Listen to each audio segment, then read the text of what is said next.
नमस्कार बच्चों, विद्या मंदिर हिंदी में आपका स्वागत है। मैंने आपको ममता पाठ के कुछ गद्यांशों की व्याख्या तथा प्रश्नोत्तर पहले बताए थे। चलिए अब मैं ममता पाठ के कुछ अन्य गद्यांशों की व्याख्या तथा प्रश्नोत्तर आपको बताती हूँ। मुगल हुमायूं ममता की शरण में आता है। वह अत्यंत थका हुआ है तथा प्यास से अत्यंत व्याकुल है। ममता जब उसे देखती है तब वह सोचती है कि इन मुगलों का क्या भरोसा, यह दया के पात्र नहीं हैं। यह कब छल कर दें इनका यह पता नहीं। इन्होंने ही मेरे पिता की हत्या की थी। लेकिन दूसरे ही पल उसको अपना कर्तव्य याद आता है और वह सोचती है, मैं ब्राह्मणी हूँ, मुझे तो अपने धर्म अतिथि देव की उपासना का पालन करना चाहिए। ममता के मन में अनेक प्रश्न उठ रहे थे, परंतु ममता यह सोचती है कि मैं तो ब्राह्मणी हूँ और मेरा कर्तव्य है कि अतिथि जो भी मेरी शरण में आया है मुझे उस कर्तव्य का पालन करना चाहिए, मुझे उसकी रक्षा करनी चाहिए। तो कहती है कि जो अतिथि देवता के समान होता है, अतः मुझे उसकी रक्षा करनी चाहिए।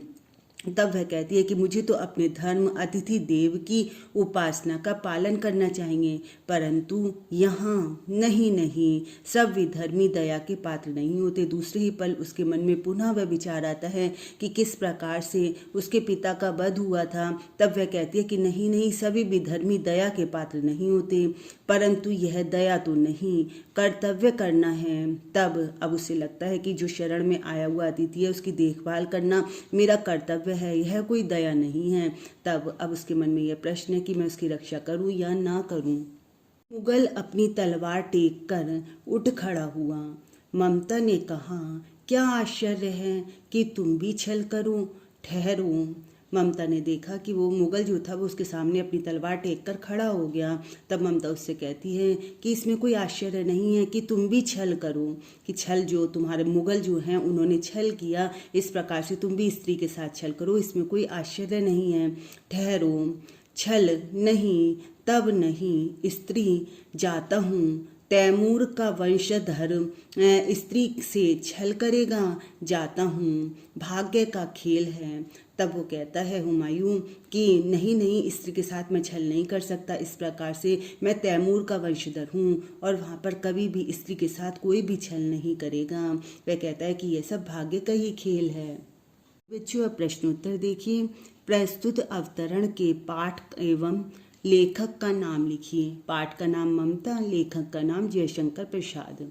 रेखांकित अंश की व्याख्या कीजिए। रेखांकित अंश देखिए, मैं ब्राह्मणी हूँ, मुझे तो अपने धर्म अतिथि देव की उपासना का पालन करना चाहिए, परंतु यहाँ नहीं, सब विधर्मी दया के पात्र नहीं, परंतु यह दया तो नहीं, कर्तव्य करना है। तब ममता अपने मन में विचार करती है कि मैं तो ब्राह्मणी हूँ और सच्चा ब्राह्मण कभी अपने धर्म से विमुख नहीं होता।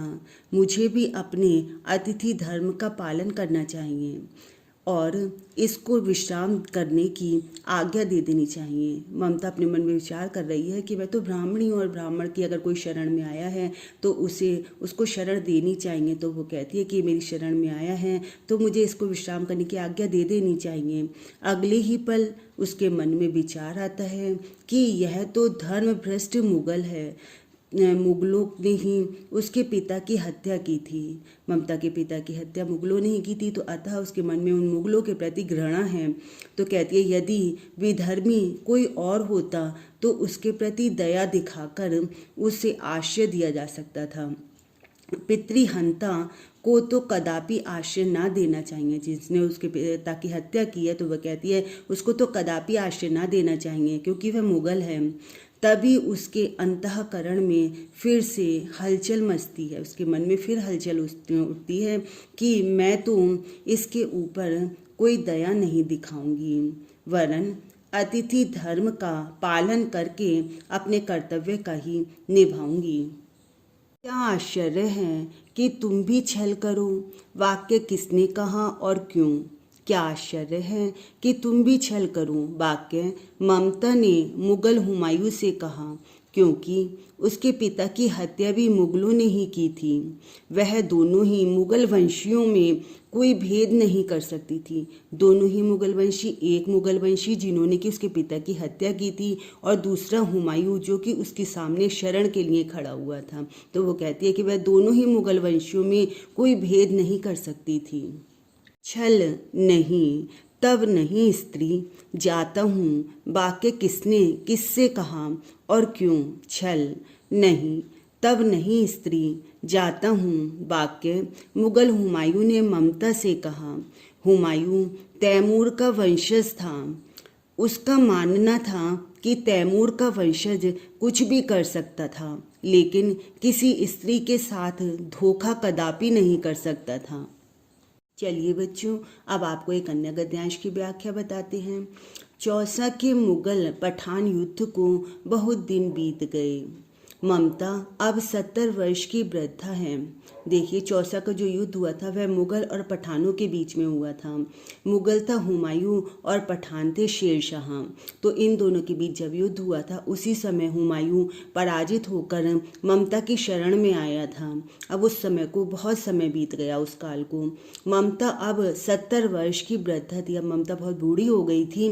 वह अपनी झोपड़ी में एक दिन पड़ी थी। एक दिन वो अपनी झोपड़ी में लेटी हुई थी। शीतकाल का प्रभात था, जाड़ों का समय था और सुबह का समय था। उसका जीर्ण कंकाल खांसी से गूंज रहा था। उसको बहुत ज़्यादा खांसी हो गई थी और उसका शरीर बिल्कुल कंकाल की तरह से हो गया था। ममता की सेवा के लिए गांव की 2-3 स्त्रियां उसे घेर कर बैठी थीं, क्योंकि वह आजीवन सबके सुख दुख की सहभागिनी रही। ममता ने हमेशा गांव की अन्य स्त्रियों की मदद की, सभी के सुख दुख में वह साथ देती थी। इसीलिए अब उसके अंतिम समय में बहुत सारी गांव की स्त्रियां उसको घेर कर बैठी हुई थी, उसकी सेवा में लगी हुई थी। चलिए बच्चों, प्रश्नोत्तर देखिए। गद्यांश के पाठ तथा लेखक का नाम लिखिए। पाठ का नाम ममता, लेखक का नाम जयशंकर प्रसाद।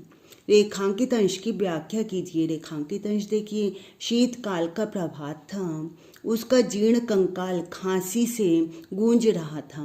ममता की सेवा के लिए गांव की 2-3 स्त्रियां उसे घेर कर बैठी थीं, क्योंकि वह आजीवन सबके सुख दुख की सहभागिनी रही। प्रसाद जी कहते हैं कि शीतकाल का प्रातः काल था। ममता 70 वर्ष की वृद्ध स्त्री थी। उसको खांसी थी और खांसी के कारण उसे श्वास लेने में भी कठिनाई महसूस हो रही थी। मतलब उसको इतनी अधिक खांसी थी कि वो सांस तक नहीं ले पा रही थी। उसका गला रुंध रहा था। श्वास के साथ बलगम की आवाज़ स्पष्ट सुनाई दे रही थी। जब वो खांसती थी और जब वो सांस लेती थी तो उसकी जो बलगम थे गले में, उसकी आवाज़ अलग से ही पता चल रही थी। बुढ़ापे के कारण उसका शरीर जर्जर हो गया था। उसका शरीर कंकाल मात्र ही रह गया था। उसका जो शरीर था केवल जैसे कंकाल होता है उस तरह से ही दिखाई देता था, उस पर मांस नहीं रह गया था। इस प्रकार से ममता मृत्युशैया पर लेटी थी। उसकी सेवा के लिए गांव की 2-3 स्त्रियां उसे घेर कर बैठी थीं। ममता ने जीवन भर लोगों के सुख दुख में साथ निभाया। जो भी किसी को कोई परेशानी होती थी या किसी के घर कोई खुशी होती थी तो ममता हमेशा उनका साथ निभाती थी। इसी कारण उसकी सेवा के लिए गांव की स्त्रियां उसके पास बैठी हुई थीं। गद्यांश में ममता के चरित्र की किस विशेषता को प्रकट किया गया है? इस गद्यांश में ममता की मिलनसार, परोपकारी तथा सुख दुख की सहयोगिनी आदि विशेषताओं को प्रकट किया गया है। गद्यांश में चौसा के मुगल पठान युद्ध का उल्लेख क्यों किया गया है? मुगल पठान युद्ध से आशय हुमायूं मुगल थे और शेरशाह वह पठान थे। तो हुमायूं और शेरशाह के मध्य हुए चौसा के युद्ध से है। चौसा युद्ध में शेरशाह से पराजित मुगल हुमायूं ने ममता की झोपड़ी में शरण ली थी। जाते समय उसने ममता की झोपड़ी के स्थान पर मकान बनवाने को कहा था। जीर्ण कंकाल खांसी से गूंज रहा था से क्या आशय है? ममता अत्यधिक वृद्ध हो गई थी और उसका शरीर बिल्कुल कंकाल मात्र रह गया था और उसे अत्यधिक खांसी हो रही थी। तो जीर्ण कंकाल से आशय कंकाल मात्र रह गए शरीर से है, जो उसका केवल कंकाल मात्र शरीर रह गया था उसको यहाँ पर लेखक ने कहा है जीर्ण कंकाल। ममता को खांसी इतनी तेजी से आ रही थी कि वह कंकाल मात्र रह गए शरीर में से गूंजती हुई बाहर आती प्रतीत हो रही थी। बच्चों, मैंने ममता पाठ के कुछ गद्यांशों की व्याख्या भाग 1 और भाग 2 में अपनी पिछली वीडियो में डाली थी। मुझे उम्मीद है आपने देखी होंगी। अब भाग 3 के बाद मैं एक अन्य गद्यांश की व्याख्या अगली वीडियो में डालूंगी, भाग 4। आप उसे भी अवश्य देखिएगा। मेरी वीडियोस को लाइक और शेयर करते रहिए और यदि आपने मेरे चैनल को सब्सक्राइब नहीं किया है तो उसे सब्सक्राइब के रेड बटन को अवश्य दबाइए। धन्यवाद।